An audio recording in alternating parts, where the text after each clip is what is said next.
Welcome to our statistics and probability series. Today, we are going to talk about discrete variables. Specifically, we will understand what we mean when we say a value is countable. So, what exactly is a discrete variable? In simple terms, it is a variable whose value is obtained by counting. It can only take on specific, separate values. This means there are no in-between numbers.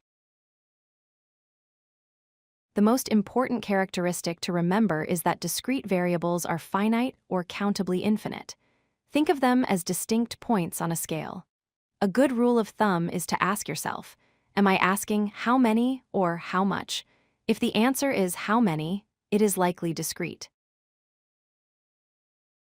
Let's look at a classic example, rolling a standard six-sided die. When you roll the die, the outcome can be 1, 2, 3, 4, 5, or 6. It is impossible to roll a 3.5 or a 2.1. The values are strictly whole numbers. Another real-world example is counting the number of pets in a household. You might have 0 pets, 1 pet, 2 pets, or even 3, but you cannot have 2.5 dogs. The count jumps from one integer to the next.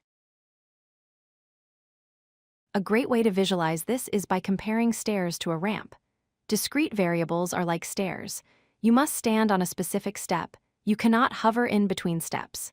Continuous variables, on the other hand, are like a ramp where you can stand at any height along the slope.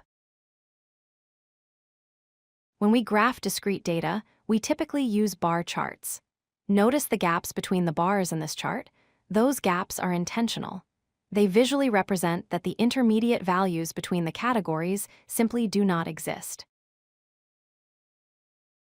To wrap up, remember these 4 points. Discrete variables are countable.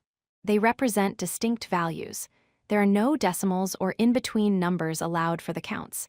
And finally, we visualize them with gaps between the values. If you like this video, hit that like button and don't forget to subscribe. Visit codelucky.com for more such useful content.